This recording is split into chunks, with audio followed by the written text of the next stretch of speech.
খ্রিস্টানরা এবং ইংরেজরা এমন কিছু সংবিধান আমাদের দেশে ঢুকিয়ে দিয়েছে, আমরা সহজ সরল মুসলমান হওয়ার পরেও সেই সংবিধান অনুযায়ী দেশ চালাতে যায়া, নিজে চলতে যায়া, সমাজ চালাতে যায়া আমরা ঈমান হারা হয়ে যেতেছি। হুজুর দলিল, এবার হাদিস থেকে দলিল নেন। আব্দুল্লাহ ইবনে সালাম রাদিয়াল্লাহু তাআলা একজন লম্বা হায়াত পেয়েছেন। আব্দুল্লাহ ইবনে সালাম ছিলেন ইহুদি মতাদর্শের। কিসের মতাদর্শের? ইহুদি। তো উনি মুসলিম হয়েছেন আল্লাহ রসুলের কাছে পরবর্তীতে।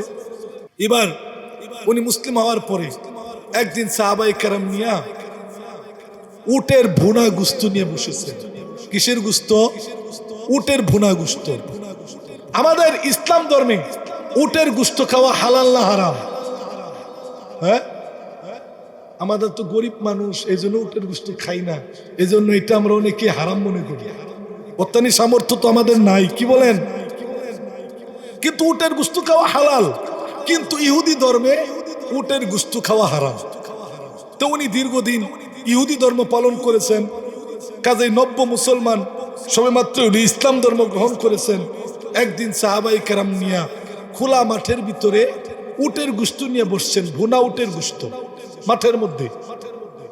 এবার সব সাহাবায়ে কেরাম উটের গুস্ত খায়, কিন্তু আব্দুল্লাহ ইবনে সালাম রাদিয়াল্লাহু তাআলা আনহু উটের গুস্তের ভিতরে হাত দেয় না। সাহাবীরা জিজ্ঞেস করলেন, আপনি উটের গুস্তের ভিতরে হাত দেন না কেন? এবার আব্দুল্লাহ ইবনে সালাম বলে, বন্ধু, আমি তো দীর্ঘদিন পর্যন্ত ইহুদি ধর্মের অনুসারী ছিলাম, দীর্ঘদিন পর্যন্ত আমি ইহুদি ধর্ম পালন করেছিলাম।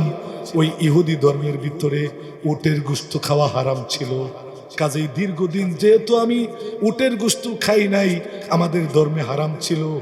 এখন আমি মুসলিম হয়েছি বটে, তবে উটের গোশত খেতে আমার মন চাচ্ছে না। সাহাবায়ে কেরাম বললেন, কি ব্যাপার?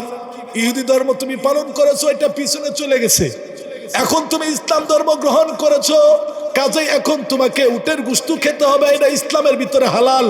কাজে এটাকে পরিহার করা, নিজের মন থেকে অপছন্দ করা চলবে না। শরীয়তের হুকুম এমনই, আপনি যদি নামাজ পড়তে না চান, কিন্তু নামাজকে নিয়ে ঠাট্টা করা যাবে না। আপনি যদি শরিয়া আইন বাস্তবায়ন করতে না চান, কিন্তু অস্বীকার করতে পারবেন না। ঠিক কিনা বলেন? কোরআন হাদিসের রাজনীতি আপনার ভালো লাগে না, কিন্তু অস্বীকার করতে পারবেন না। কোরআন হাদিসের সংবিধান দেশের ভিতরে বাস্তবায়ন হোক, এটা আপনি চান না, ওইটা আপনার ব্যক্তি বিষয়, কিন্তু অবিশ্বাস করা যাবে না, ওইটাকে নিয়ে অবজ্ঞা করা যাবে না।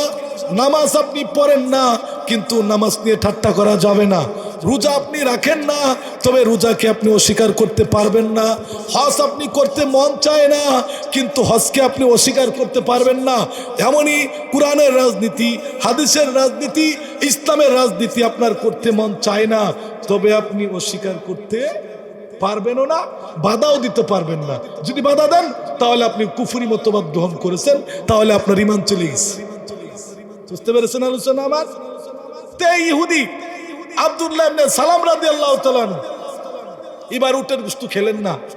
সকল সাহাবায়ে কেরাম নিয়া আল্লাহর রাসূলের কাছে যায়, বলছে, ইয়া রাসূলুল্লাহ, ইয়া হাবিবাল্লাহ, আপনার নতুন সাহাবী আব্দুল্লাহ ইবনে সালাম, উনি সবেমাত্র ইসলাম ধর্ম গ্রহণ করেছেন আপনার কাছে, কিন্তু আমাদের ইসলাম ধর্ম তো উটের গোশত খাওয়া হালাল, কিন্তু সে যেহেতু একসময় ইহুদি ধর্মে পালন করেছিল, এখন সে বলতেছে আমি উটের গোশত ভালো লাগে না, আমি এটা খেতে পারবো না, এই জন্য আপনার কাছে নালিশ দিলাম।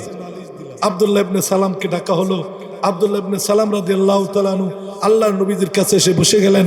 আল্লাহর নবীজি তাকে প্রশ্ন করলেন, কি ব্যাপার?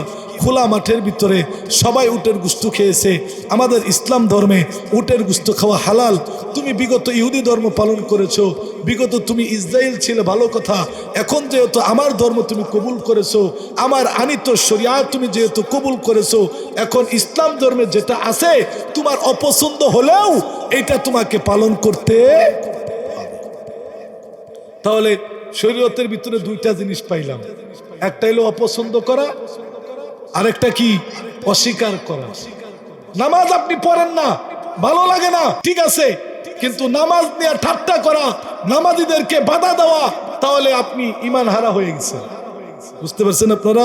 এমনই ভাবে কোন আলেম যদি ইসলামিক রাজনীতি নিয়ে যদি বয়ান করেন, ইসলামের কোনো হালাল হারাম নিয়ে যদি বয়ান করেন, যদি আপনার ভালো না লাগতে পারে আপনার চুপ থাকতে হবে, কিন্তু আপনি তাকে বাধা দিতে পারবেন না। ঠিক কিনা বলেন? কেন তাকে বাধা দেওয়া মানে কুরআন এবং হাদিসকে বাধা দেওয়া, কারণ সে তো কুরআন হাদিসের কথা বলবে। এই জন্য মুহতারাম হাজরিন, এইভাবে আমাদের বর্তমান সময়ে হাজারো হাজারো নেতার, হাজারো হাজারো রাজনৈতিক পলিটিক্যাল মানুষের, হাজারো হাজারো সহজ সরল মালা মানুষের ইমান ধ্বংস হয়ে যাচ্ছে, সে নিজেও জানে না। ঠিক কিনা বলেন? নিজেও জানে না। কারণ ইমানের বিষয় এটা আমলের বিষয় না, এটা ইমানের বিষয়। ইমান যদি ভেঙে যায়, ইমান যদি ধ্বংস হয়ে যায়, ইমানের ভিতরে যদি কুফরি মতবাদ চলে আসে, ইমানের মধ্যে যদি শিরকের সংস্কৃতি চলে আসে, তখন সে মুশরিক হয়ে যায়, বেঈমান হয়ে যায়। কিন্তু নিজেকে তো অনেক আল্লাহওয়ালা দাবি করতেছে। দাবি করলে তো হবে না, নিজের কর্ম এবং কথার কারণে তোমার ইমান ভঙ্গ হয়ে গেছে। বুঝতে পারছেন? এবার আব্দুল্লাহ ইবনে সালাম রাদিয়াল্লাহু তাআলা আনহুকে আল্লাহ রাসূল যখন বললেন যে না, এটা ঠিক না, সাথে সাথে জিবরাইল আলাইহিস সালাতু ওয়াস সালাম এসে গেছেন। সুবহানাল্লাহ। আয়েশা বলতেছে, নবীজি এই আব্দুল্লাহ ইবনে সালামের ব্যাপারে আল্লাহ তাআলা আয়াতে কারিমা নাযিল করছেন। সুবহানাল্লাহ। কি আয়াত? এই আয়াত তো আপনারা সবাই জানেন। কইলে ওই আয়াত? হ্যাঁ, ইয়া আইয়ুহাল্লাযীনা আমানু, হে ঈমানদারেরা, উদখুলু ফিস সিলমি কাফা, তোমরা ইসলামের ভিতরে পরিপূর্ণ প্রবেশ করো। সুবহানাল্লাহ। ইসলামে আংশিক প্রবেশ করলে হবে না, ইসলামের মধ্যে আপনাকে পরিপূর্ণ প্রবেশ করতে হবে। পোশাক আপনি এক হাতা দিচ্ছেন আর এক হাতা বাহিরে রাখছেন, আপনাকে পাগল বলবে না ছাগল বলবে। লঙ্গি আপনি এক সাইডে বাঁধছেন আর এক সাইডে ঝুলায় রাখছেন, আপনার ছাগল বলবে না পাগল বলবে। পাঞ্জাবি আপনি উল্টা করে পয়রা চলতেছেন, আপনাকে পাগল বলবে না ভালো বলবে। কথা বলেন? তাহলে দুনিয়ার এই সমস্ত বিষয়ে যদি ভালো পোশাক, ভালো খাবার, ভালো পরিবেশ যদি আপনি গ্রহণ না করেন, মানুষ যেমন আপনাকে মস্তিষ্ক বিকৃতি পাগল বলে অভিহিত করবে, ঠিক এমনই যারা আমরা আদা মুসলমান, আদা মুমিন, আমাদের ইমানের বেলায় পরকালে তাই হবে। ঠিক কিনা বলেন? আদা মুমিন হইলেও সমস্যা। এই জন্য আল্লাহ তাআলা বলছেন, ইয়া আইয়ুহাল্লাযীনা আমানু, হে ঈমানদারেরা, উদখুলু ফিস সিলমি কাফা, তোমরা পরিপূর্ণভাবে ইমানের ভিতরে, ইসলামের ভিতরে প্রবেশ করো। সুবহানাল্লাহ বলে। কাজেই এখন পরিপূর্ণ ইমানদার হতে গেলে এবার আব্দুল্লাহ ইবনে সালাম রাদিয়াল্লাহু তাআলা আনহু লজ্জিত হলেন, আবার নতুন করে ঈমান আনয়ন করলেন, আল্লাহ রসুলের কাছে ক্ষমা চাইলেন, আবার নতুন করে তওবা করলেন, নিজের ঈমানকে আবার নবায়ন করলেন যে না না, আমি তো ইহুদি ধর্মে দীর্ঘদিন পালন করেছি, ঠিক আছে, এখন যেহেতু নতুন শরীয়ত, নতুন দিন, নতুন ধর্ম এসেছে, ওইটা আমার পছন্দ হলেও না হলেও, আমার কষ্ট হলেও এটা আমাকে পালন করতে হবে। পালন না করতে পারলেও এটার প্রতি আমার বিশ্বাস এবং আস্থা রাখতে হবে। ঠিক কিনা বলেন? কারণ বিশ্বাস এবং আস্থার নামই হলো ঈমান। বিশ্বাস আর আস্থার নাম কি? ঈমান। যদি বিশ্বাস না থাকে, আস্থা না থাকে, আপনার ঈমানের ভিতরে সমস্যা আছে। আরেকটা জিনিস আমি আপনাদেরকে বুঝাই দেই। আল্লাহ তাআলা বলছেন, হুজুর আছেন, ইন্নাল্লাহা লা ইয়াগফিরু আন ইউশরাকা বিহি, যে ব্যক্তি মুশরিক হবে, হিন্দুত্ববাদীদের সাথে পিরিত জমাবো। বুঝতে পারছেন? হিন্দুত্ববাদী বুঝেন আপনারা? যারা মূর্তি পূজা করে, যারা গাছের পূজা করে, মাজার পূজা করে, মানুষকে ক্ষমতার মালিক মনে করে, জনগণকে ক্ষমতার মালিক মনে করে, সব ক্ষেত্রে জনগণ আল্লাহর এগুলো মালিক না, এই সমস্ত কথা যারা বলে, এদেরকে বলা হয় মুশরিক। অর্থাৎ আল্লাহকে বাদ দিয়ে সে ব্যক্তিকে প্রাধান্য দিল, আল্লাহকে বাদ দিয়ে সে দলকে প্রাধান্য দিল, আল্লাহ তাআলাকে বাদ দিয়ে সে মূর্তিকে প্রাধান্য দিল, আল্লাহ তাআলাকে বাদ দিয়া ভারতের হিন্দুত্ববাদের শাসন সে মেনে নিল। বুঝতে পেরেছেন আলোচনা? তাদেরকে বলা হয় মুশরিক। যেমন আমাদের এই সমাজে, আপনাদের এই সমাজে মূর্তি পূজা হয়। কথা বলেন? মূর্তি পূজা হয় না? নাই? হিন্দু না হিন্দে? মাশাআল্লাহ, আপনারা তো খাঁটি ইমানদার। আমাদের অঞ্চলে মুক্তাগাছা, মালতীপুর, অনেক হিন্দু কবলিত এলাকা আছে, 2-3টা 5-7টা মহল্লা, তারা একটা মূর্তি নিয়ে চলতেছে। কিন্তু যখন মূর্তি পূজা ডুবানো হয়, যখন মূর্তি পূজার উৎসব আসে, তখন দেখি মুসলমানের সন্তান জয়া উপরে পড়া ভিড়। কি বলেন আপনারা? আরে অনেক মুসলমান এই মূর্তি পূজার সামনে যায় নাচ গান দেখতেছে এবং প্রসাদনী, খয়ের নাড়ু, এরপরে আরো চিরার মুড়ি, এরপরে কি আরো কি অনেক কিছু প্রতিমা বিসর্জনের জন্য প্রসাদ বানায়, প্রসাদ। এটা খাওয়া কি জায়েজ আছে? কথা বলেন, জায়েজ আছে এগুলো? তাহলে আমি যে মুসলমান হয়ে হিন্দু পূজায় গেলাম, গির্জায় গেলাম, শুকরিয়া আদায় করলাম, আলহামদুলিল্লাহ কইলাম, রোজা পূজার এক বানায় দিলাম, ওখানে আবার উলু উলু ধ্বনিও দিলাম, ওখানে যাই গীতাও পাঠ করলাম, এটা কি ইমানের বিরুদ্ধে কাজ হচ্ছে না? ইসলামের বিরুদ্ধে কাজ হচ্ছে না? ইমানদার কখনো মুশরিকদের সাথে পীড়িত করতে পারে না। ইমানদার কখনো হিন্দুত্ববাদীদের সাথে সম্পর্ক রাখতে পারে না। ইমানদার কখনো ভোটের জন্য, রাজনীতির জন্য নিজের ইমানকে বিক্রি করে দিতে পারে। এই জন্য আল্লাহ তাআলা হাজার হাজার বছর আগে, আল্লাহ তো জানেন এমন পরিস্থিতি হবে, এই জন্য আল্লাহ বলে দিয়েছেন ইন্নাল্লাহা, অবশ্যই আল্লাহ তাআলা, লা ইয়াগফিরু, কোরআনের আয়াতের অর্থ বলতেছি, ইন্নাল্লাহা, অবশ্যই আল্লাহ তাআলা, লা ইয়াগফিরু, ক্ষমা করবেন না পরকালে, আই ইশরাকা বিহি, যে আমি আল্লাহ তাআলার সাথে শিরিক করলো, অংশীদার করলো। যারা মূর্তি পূজাকে সত্যের মাপকাঠি বানালো, যারা গির্জাকে সত্যের মাপকাঠি বানালো, যারা হিন্দুত্ববাদীদেরকে নিজের আইন প্রণেতা বানালো, যারা খ্রিস্টানদেরকে নিজেদের আইন প্রণেতা বানালো, যারা ইহুদি খ্রিস্টানদের মতাদর্শ নিজের ব্যক্তি জীবনে, পারিবারিক জীবনে, সংসার জীবনে, রাজনৈতিক জীবনে যারা বাস্তবায়ন করার জন্য চেষ্টা করলো, এই সকলেই মুশরিক। যদিও সে ইমানদার, যদিও সে নামাজি, যদিও সে হাজি, যদিও সে অনেক বড় মুফতি, যদিও সে অনেক বড় ইসলামিক দলের নেতা, কিন্তু হিন্দুত্ববাদীদের সাথে গির্জায় গীতা পাঠ করা, রোজা পূজাকে এক করে দেওয়া, তাদের শাসন মেনে নেওয়া, তাদেরকে নিজের প্রভু হিসাবে মেনে নেওয়া, ভোটের জন্য আমার ইসলামকে বিক্রি করে যারা ভোটের রাজনীতি করলো, সকলে মুশরিক হয়ে গেছে। নতুন করে ঈমান আনতে হবে, ঠিক কিনা বলেন? এই জন্য আল্লাহ তাআলা বলছেন ইন্নাল্লাহা লা ইয়াগফিরু, আল্লাহ তাআলা পরকালে ক্ষমা করবেন না, আই ইশরাকা বিহি, যে আল্লাহ তাআলার সাথে অংশীদার করলো, মূর্তিকে সত্যের মাপিমাপ করলো। মূর্তিকে, এই দেখছেন না আমাদেরকে বিগত আলেমদেরকে জেলখানায় নেওয়া হলো, মূর্তির বিরুদ্ধে কেন বললাম? হ্যাঁ, আলেমদের উপর নির্যাতন করা হলো, ফাঁসির কাস্টে আলেমদেরকে জুলাই হত্যা করা হলো। এই বিভিন্ন যত নাটক হয়েছে শুধু মূর্তির বিরুদ্ধে আন্দোলন করার কারণে, এই মূর্তির বিরুদ্ধে, ভাস্কর্যের বিরুদ্ধে আন্দোলন করার কারণে আমাদের ওপারের দাদা বাবুরা এই আপাকে ভর করে, আপা ছিলেন তো, এই আপাকে ভর করে এই 17টা বছর সরল সহজ মনা ইমানদার বিভিন্ন দলের নেতা বিভিন্ন মানুষকে অত্যাচার করলো শুধু ভাস্কর্য এবং মূর্তির বিরুদ্ধে আন্দোলন করার কারণে, ঠিক কিনা বলেন? যেখানে আল্লাহ বললেন মূর্তির কাছেও যাওয়া যাবে না। আরেকটা আয়াতের শানে নজুল আপনি বলি, আজকে কইছি কইতেই থাকবো, ঠিক কিনা বলেন? ইমান শিখাই দিয়ে যাবো আজকে ফুলবাড়িবাসীদেরকে। ইমানের আমাদের অনেক সমস্যা, ইমানের অনেক ঘাটতি, বুঝার মধ্যে, বিশ্বাসের মধ্যে, চিনার মধ্যে, ইমানের পরিচয়ের মধ্যে আমাদের গুণে ধরেছে, গুণে গুণে। আল্লাহ রসুলের কাছে আসলেন, বলতেছে শুনেন, আমরা আপনার সাথে আর ঝগড়া করবো না, আপনি আমাদের রক্তের মানুষ। মুহাম্মদ সাল্লাল্লাহু আলাইহি সাল্লাম কি আবু জাহেলের ভাতিজা না? আবু লাহাবের ভাতিজা না? উতবা সাইবার ভাতিজা না? রক্তের মানুষ, কুরাইশ বংশের মানুষ। চলেন আপনার মাঝে আর আমাদের মাঝে একটা সমঝোতা করে ফেলি। কি করে ফেলি? সমঝোতা।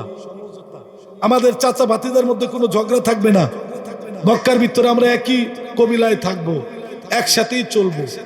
তবে সমঝোতা কি? 1 মাস আপনি আমাদের ধর্মের পালন করবেন, আর 1 মাস আপনার ধর্ম আমরা পালন করব। নাউজুবিল্লাহ করুন, এটার কই সমঝোতা? এটা কি? বর্তমানে একটা সমঝোতা হইতেছে না, বুঝেন তো আপনারা? একটা সমঝোতার কথা তো আপনারা শুনতেছেন। এরও একটা সমঝোতা যে একটাই থাকবো, ঘুরে ফিরে আমরাই সিদ্ধান্ত নেওয়ার আপনার। ঠিক আছে তো ইনশাল্লাহ? কথা বলেন না কোনো? ঠিক আছে না? এক জায়গায় আমরা সমঝোতা। এরম আসেন আমরা সমঝোতা করে ফেলি, আমরা নিজের আর ঝগড়া করবো না মক্কায়। যার যার রাজত্ব তার তার কাছে, যার যার ধর্ম তার তার কাছে। তে আমরা 1 বছর আপনার প্রভুর ইবাদত বন্দেগী করব, আর আপনারা 1 বছর আমাদের প্রভুর ইবাদত বন্দেগী করবেন। সেই আয়াতটা কোনটা বলেন তো? জানেন? কুল ইয়া আইয়ুহাল কাফিরুন, নবী বলে দেন, হে কাফেরেরা, লা আ'বুদু মা তা'বুদুন, তোমরা যাদের ইবাদত বন্দেগী করতেছো, আমরা মুসলিমরা তোমাদের সেই মূর্তির উপাসনা করতে। ঠিক আছে তো নাকি? বুঝতেছেন তো ওয়াজ? কুল ইয়া আইয়ুহাল কাফিরুন, হে কাফের সম্প্রদায়, যে প্রস্তাব তোমরা আমার নবীকে দিয়েছো, আমি নবীকে বলতেছি, নবী কুল, আপনি বলে দিন, ইয়া আইয়ুহাল কাফিরুন, হে কাফের সম্প্রদায়, লা আবুদু মা তা'বুদুন, তোমরা যেগুলোর মূর্তির উপাসনা করো সেগুলোর ইবাদত আমরা মুসলিমরা করব না। আমরা যেগুলোর ইবাদত বندگی করি সেটার ইবাদত করার তোমাদেরকে বলবো না। চিরকাল আমরা একই আল্লাহর ইবাদত বندگی করে যাব, এক আল্লাহ তাআলার গোলামি করে যাব। বহুত্ববাদ, মুশরিকি, হিন্দুত্ববাদী মূর্তির সামনে মুসলমানরা কখনো মাথা নত করব না। এই শিক্ষা আল্লাহ তাআলা আল্লাহ রাসূলকে দিয়েছেন, এই শিক্ষা আল্লাহর রাসূল সাহাবায়ে কেরামদেরকে দিয়েছেন, এই শিক্ষা সাহাবায়ে কেরাম তাবিঈনদেরকে দিয়েছেন, এই শিক্ষা আল্লাহ তাআলা সাহাবায়ে কেরাম তাবিঈনদেরকে দিয়েছেন, তাবিঈনগণ তাবে তাবিঈনদেরকে দিয়েছেন, এই শিক্ষা আমাদের আলেমদেরকে দিয়েছেন। এই শিক্ষা শত কোটি মানুষের ইমানের পরিচয়। কাজেই একজন মুসলিম কখনো হিন্দুত্ববাদীদের দাসত্ব গোলামি করতে পারে না, ঠিক কিনা বলেন? এই জন্য রোজার পূজা কে যারা এক বলবেন, আপনাদের ইমানের ঘাটতি আছে। আবার যারা বলেন আমরা শরিয়া আইনে বিশ্বাসী না, আপনাদের ইমানও ঘাটতি আছে। সবকিছু পরিষ্কার করেন, ভালোভাবে চলেন, রাজনীতি করবেন বাংলাদেশে করবেন আমাদের আলেমদের। আমরা আবার আমি কোনো রাজনৈতিক দলের এরকম নেতা না। তবে মানুষের ইমান ধ্বংস হচ্ছে, মানুষের আমলের ঘাটতি হলে পরকালে আল্লাহ তাআলা ক্ষমা করে দিতে পারেন। কিন্তু ইমান ধ্বংস হয়ে গেলে ফালা নুকিমু লাহুম ইয়াউমাল কিয়ামাতি ওয়াজনা, কিয়ামতের ময়দানে বেঈমানের আমলনামাগুলো দাড়ি পাল্লায় আল্লাহ তাআলা তুলবেন না। আরেকটা দলিল দিই, তাহলে আপনারা বুঝবেন। এই যে হিন্দুরা, এই খ্রিস্টানরা, ইহুদিরা কি ভালো কাজ করে না? হ্যাঁ, সড়ক নির্মাণ করতেছে, পুল নির্মাণ করতেছে, স্কুল ভার্সিটিতে ছাতা দিচ্ছে। খ্রিস্টান মিশনারিরা আমাদের সন্তানদেরকে নাপাক মিশানো মিষ্টি বিস্কুট খাওয়াইতেছে, এটা জানেন? ওয়াল ভিশনে একটা মুসলিম কিভাবে ওয়াল ভিশনের সভাপতি হয়, একটা হাজি কিভাবে ওয়ার্ডের সভাপতি হয় ওয়াল ভিশনের। আছে না আপনাদের এলাকায় ওয়াল ভিশন? অনেক হাজি, ওই উমুক পাড়ার উমুক হাজি, উমুক হুজুর, উমুক মুজুর ওয়াল ভিশনের সভাপতি, ওর নামে চেয়ার বরাদ্দ হচ্ছে না? হচ্ছে না? ওয়াল ভিশনের চেয়ার তো আপনারা দেখছেন, ওয়াল ভিশনের ছাতা আছে, ওয়াল ভিশনের চেয়ার আছে, ওয়াল ভিশন থেকে আপনাকে গরু দিবে, ওয়াল ভিশন থেকে আপনাকে ঋণ দিবে, ওয়াল ভিশন থেকে আপনার মেয়ের যে সিজার হবে এটা টাকা পর্যন্ত দিবে আপনার ইমান বিক্রি করার পরে। কি বিক্রি করার পরে? ইমান। ইমান। আজকে ওয়াজ শিখেন। এইভাবে ওয়াল ভিশন মানে কি বলেন তো? ওয়াল ভিশন খ্রিস্টান উন্নয়ন প্রকল্প। ওয়াল ভিশনের কাজ কি বলেন? খ্রিস্টান ধর্ম উন্নয়ন প্রকল্প। তা আপনি মুসলিম হইয়া খ্রিস্টানের ধর্মের উন্নয়ন করেন, আপনি কি সাতার মুসলমান? আপনি কথা বলেন না কেন? ওয়াল ভিশনের কাজ হয় খ্রিস্টান উন্নয়ন প্রকল্পের ছাতা দেওয়া হয়, মিষ্টি দেওয়া হয়, ঋণ দেওয়া হয়, চেয়ার দেওয়া হয় বৈঠক করার জন্য, আপনার মেয়ের সিজারের টাকা দেওয়া হয়, আপনার বোনের সিজারের টাকা দেওয়া হয়। তাহলে আপনি মুসলিম হইয়া খ্রিস্টান উন্নয়ন প্রকল্পের এই সেক্রেটারি সভাপতি হয়ে রয়েছেন, আপনার কি ইমান আছে? হ্যাঁ, ওই যে আব্দুল্লাহ ইবনে সালাম রাদিয়াল্লাহু তাআলার হাদিস মনে নাই? উনি অনেক দিন ইহুদি ধর্ম পালন করেছিলেন, ওইটা ওখানে ভাল লাগতেছে তার, আল্লাহ রসুল সংকেত দিলেন, আয়াতে কারিমা নাজিল হলো, আবার উনি তওবা করলেন, আবার ঈমান নবায়ন করলেন। তাহলে বুঝেন, আমি আর আপনি যে মুসলিম হইয়া ওয়াল মিশনের সভাপতি সেক্রেটারি হইয়া কাজ যে করতেছি, আবার নামাজও পড়তেছি, তাহলে আমার ঈমান ঠিক আছে? ঈমান যাতে ভঙ্গ না হয়, ঈমান যাতে নষ্ট না হয়, এই দিকে আমাদের সজাগ দৃষ্টি থাকতে হবে। ভাই, দুস্থ বুজুর্গ, আমাদের কথা আপনাদের অনেক সময় খারাপ লাগে, তবে মনের কষ্ট নিয়ে বলি, নিজের ইমানকে রাজনীতির কারণে, নিজের ইমানকে টাকার কারণে, নিজের ইমানকে বহির্বিশ্বের প্রভুদের দাসত্বের কারণে, সাময়িকের আনন্দ নেওয়ার জন্য নিজের ইমানকে বিক্রি করেন না। এটা হলো আমার কথা। হতে পারে বিভিন্নভাবে, আমি আপনাদেরকে উদাহরণ দিলাম বিভিন্ন রাজনৈতিক ভাবে, মনে কষ্ট নিবেন না, এটা উদাহরণ মাত্র। কিন্তু দুস্থ ভাই বুজুর্গ, আমাদের ইমানকে ধ্বংস করেন না। পরকালে বেঈমান হয়ে গেলে আর মাপ পাওয়া যাবে না। এরপরে আসেন একটা হাদিসের ঘটনা শোনাই। মুসলিম হওয়ার পরে আরেকটা মুসলিমের সাথে কেমন আচরণ করা দরকার। একজন মুমিন বিপদগ্রস্ত হলে আরেকটা মুমিনের পাশে কেন থাকা দরকার, এই বিষয়ে একটা হাদিস শোনাই আর একটা সাহাবীর ঘটনা শোনাই। তাহলে মুসলমানের ভিতরে পারস্পরিক সম্পর্কটা ভালো হবে। আমাদের সমাজ নষ্ট করছে কি বলেন তো? প্রচলিত রাজনীতি। কথা বলেন। আমাদের সমাজ নষ্ট হয়েছে এই দমন পীড়নের রাজনীতি। এক দল ক্ষমতায় থাকলে আরেক দলের নেতার কোনো রেহাই নেই। সত্য না মিথ্যা বললাম? এগুলো থেকে আমাদের উঠে আসতে হবে না? সমাজকে আমাদের ঠিক করতে হবে না? আমরা যে কোনো দলের মতাদর্শ যে দল করি না কেন, কিন্তু আমাদের প্রথম পরিচয় তো আমরা মুসলিম, নাকি? আমরা মুসলিম না?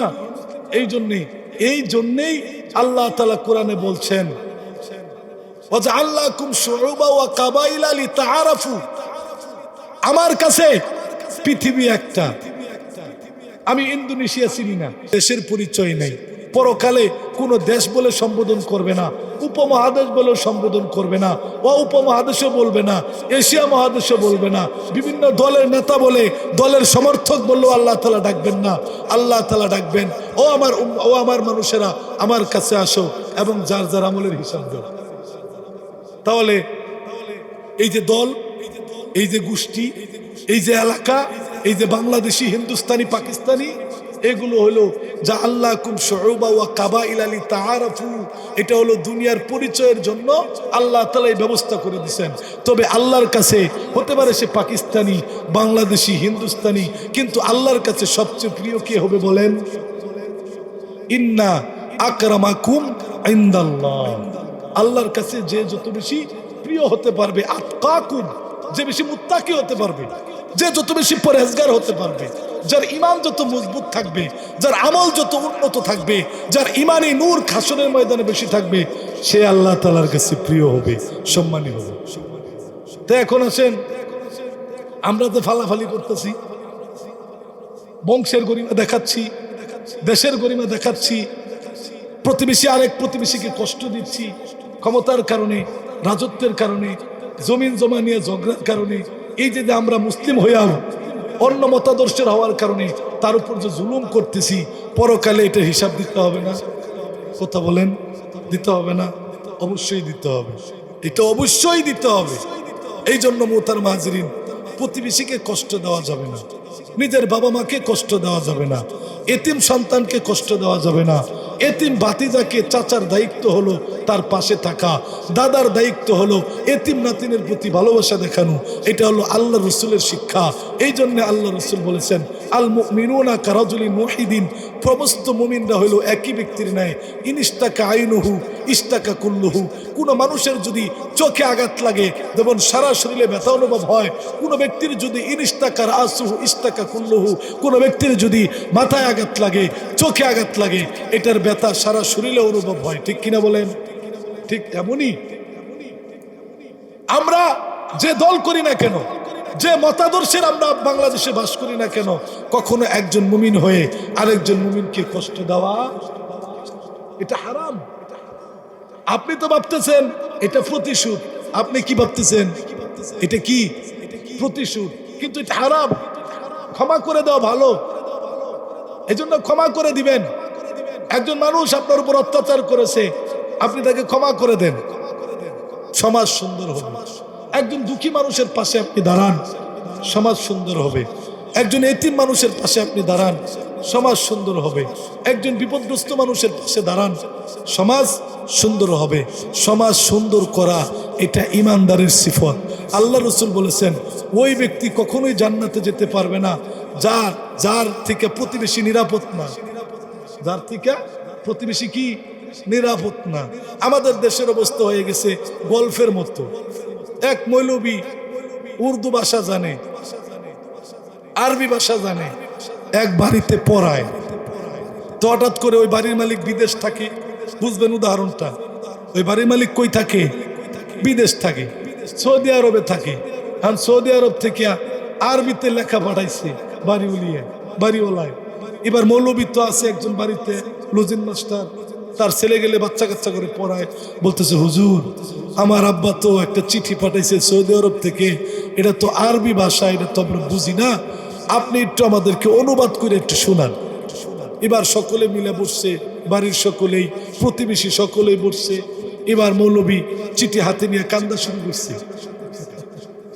হুজুর আপনি কাঁদেন কেন? বলতেছে, এবার সন্তানাদেরকে বলতেছে, ছাত্রকে বলতেছে তোমরাও কাঁদো। এবার ছাত্ররাও কাঁদা শুরু করছে। কতক্ষণ পরে আবার বলতেছে হুজুর কাদার কথা কেন বলেন? এবার স্ত্রীকে বলতেছে, বাড়িওয়ালির স্ত্রীকে, বাড়িওয়ালার, যে আপনিও কাঁদেন। এবার ওই ভিডিও কাঁদা শুরু করছে। কতক্ষণ পরে প্রতিবেশীরা কইতেছে হুজুর কান্নার কারণ কি? আপনারাও কান্দেন। দেখা দেখি এখন প্রতিবেশীও কান্না শুরু করে দিচ্ছে।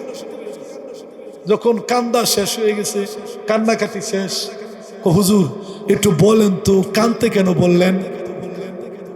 আমি কাঁদতেছি এই জন্য, তোমার বাবা ওরা অনেক টাকার মালিক হয়ে যাইতেছে, অনেক টাকা বেতন পায়, এটা তো খুশির সংবাদ। তা আপনি কাঁদেন কেন? এখন যে তোমার আব্বা টাকার মালিক হচ্ছে, এখন আমার মতো 2 টাকার হুজুর আর রাখবে না, তোমাদেরকে ইংলিশ মিডিয়ামে পড়াবে। তো বলেন। এরপরে বলতেছে বুঝলাম আপনার কান্দার কারণ আমরা বুঝলাম, তাইলে আমার আম্মাকে কাঁদতে বলতেছেন কেন? কে এটা বুঝো না? এখন এই নারী তোমার আব্বার ভালো লাগবে না, কোটি কোটি টাকার মালিক হচ্ছে, আসার পরে সে নতুন নতুন বিবাহ করবে, তোমার মায়ের কপালেও শনি আছে, এই জন্য বলছি তোমার মা ওরও কাঁদতে। এরপরে বলতেছেন ভালো কথা, এই প্রতিবেশীরে কাঁদতে বলতেছেন কেন? কেন কারণ আছে। এখন সে কোটি কোটি টাকার মালিক হয়ে যখন দেশে আসবে, তখন প্রতিবেশীকে বলবে তোমরা এখান থেকে সরে যাও, আমি 5 তলা 8 তলা বিল্ডিং দেব, শত শত গাড়ি পার্কিং করার জন্য, এলাকার মানুষদেরকে এলাকা ছাড়া করবে গাড়ি পার্কিং করার জন্য। এই জন্য এলাকার মানুষকেও বলতেছি আপনারাও কান্দেন। তাই তো হইতেছে। বড় লোক হইলে তার কাছে যাওয়া যায় না, বড় নেতা হইলে তার কাছে যাওয়া যায় না, ক্ষমতা পাইলে নিজেকে আঙ্গুল ফুললে কলা গাছ, সাইকেল কেনার যোগ্যতা আছে না, নেতা 5 তলা বিল্ডিং দেয় 1 বছরে। হ্যাঁ, বুঝেন নাই? এইভাবে আমাদের সমাজ নষ্ট হচ্ছে। চাঁদাবাজ, দুর্নীতিবাজ, মানুষের সম্পদ হরণকারী, প্রতিবেশীকে কষ্ট দেনেওয়ালা, জানে না শুনে না, ঢাকা আমি ইমামতি করি, এলাকায় আমার নামে মামলা হয়েছে, গাড়ি ঘোড়ার মামলা, আমি জানি না। কথার কথা, লোক মারা গেছে 3 বছর আগে, হ্যার নামে মামলা, বিগত দেখছেন না? এটা কেমন? এটা হলো প্রতিবেশীকে কষ্ট দেওয়া। যে অপরাধ করে না তাকে অপরাধী বানানো, এটা কবিরা গুনাহ। কোন ব্যক্তি যদি অপরাধ করে নাই, আপনি তাকে অপরাধী বানায় দিচ্ছেন, পরকালে আপনার এই একটা অপরাধের কারণে আপনি জাহান্নামে যাবেন, আপনি যতই সরকারি ট্রাভেলসে হজ করেন না কেন। কথা বলেন।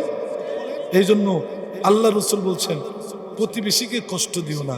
মৃত্যুবরণ করার পরে তোমার পাশে কে দাঁড়াবে? তুমি যে কোনো দল করো না কেন, তোমার মৃত্যুর পরে সে অন্য দলের হতে পারে, অন্য মতাদর্শের হতে পারে, কিন্তু প্রতিবেশী হিসাবে, ছাত্রবেলার বন্ধু হিসাবে, খেলার সাথী হিসাবে, একসাথে একই প্রাইমারিতে লেখাপড়া করেছো, একসাথে হাই স্কুলে একসাথে লেখাপড়া করেছো, এই ভালোবাসা, এই সম্প্রীতির কারণে তুমি যদিও তাকে অনেক কষ্ট দিছ, কিন্তু জানাজার খাটকি ধরতে সে ভুল করবে না। ঠিক কিনা বলেন? আর যারা তুমি ভালোবাসো নেতা, যারা খুশি করার জন্য নিজের ভাইকে কষ্ট দিলা, প্রতিবেশীকে কষ্ট দিলা, ওই নেতা তোমারে দাফন দেওয়ার আগে জানা যায় কব ভাই সব আমার দলের এই ছিল সেই ছিল, এতটুকুই, আর বেশি না। তোমার ফুলা ফান্ডেরও দেখবার আইতো না। কথা বলেন না কেন? এই জন্য মুহতারাম হাজরিন, নিজেকে চিনেন, নিজেকে নিয়ে চিন্তা করেন, নিজের ঈমান এবং আমল নিয়ে চিন্তা করেন, সমস্ত কথার আপনি উত্তর পেয়ে যাবেন। এই জন্যই আমি এই আয়াতে কারিমাটাই পড়ছিলাম যে কিতাবুন আনজালনাহু ইলাইকা লিতুখরিজান নাসা মিনাজ যুলুমাতি ইলান নূর। একমাত্র কুরআন, একমাত্র ইসলাম, একমাত্র দ্বীন, একমাত্র আপনার ধর্ম, এটাকে আপনি আঁকড়ে ধরেন, এটার উপর ইস্তেকামাত থাকেন, সর্ববিষয়ে আল্লাহ তাআলা কুরআন এবং হাদিসের উসিলায় আপনাকে সর্ববিষয়ে সমাধান দিবে। ঠিক কিনা বলেন? সব সমস্যার সমাধান দিতে পারে? বলেন, সব সমস্যার সমাধান